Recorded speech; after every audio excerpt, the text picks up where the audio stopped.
Madali talaga magluto guys, lalo na pag meron tayong pressure cooker. Ayan, malambot na ang ating pork ribs at liempo. Tayo'y magluluto ng merong hot soup para sa maulan na araw. Tara guys, magluto tayo. Magandang morning mga kakambal! Kumusta kayo? Eto na naman po kami, ang inyong kusinerang kambal, at magluluto tayo ng meron tayong hinigop-higop na mainit na sabaw. Tara guys, magluto tayo ng pork sinigang. Isang pork recipe na paborito ng pamilya. Ihalo natin ang gabi, sibuyas at kamatis. Pakuluan guys hanggang sa lumambot ang gabi kasi half cook na yung ating pork. Guys, malambot na yung gabi. Yung iba piniga ko. Yung ibang gabi dinurog ko guys para yung sabaw malapot. Lalagyan ko ng kaunting butter gourd. Meron tayong maliit na butter gourd sa ref. Lalagay ko na. Pagsabayin natin sa sitaw. Isunod na rin natin ang tangkay ng pechay. Mamaya yung dahon niya.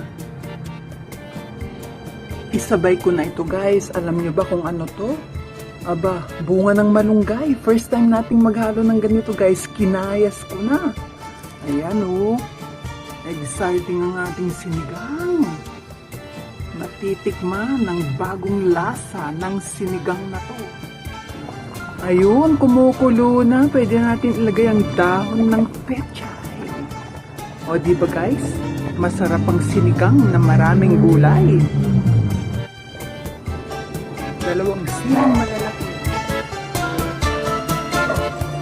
Pampabango at pampalasa. Andyan na.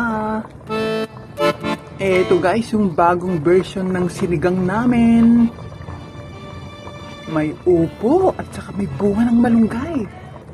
Tikman nga natin.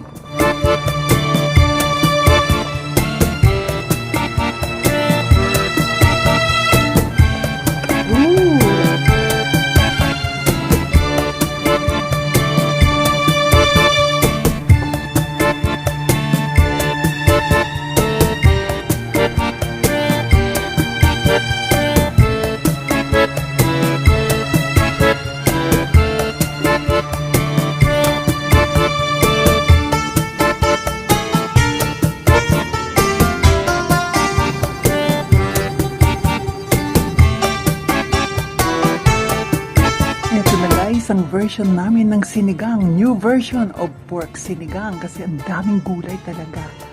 Hindi lang 5, 6, 7 na klase ng gulay. Kaya guys, let's eat na at gutom na ang inyong mga chef. Samahan nyo kami. And till next vlog guys, salamat. Always remember God is good all the time.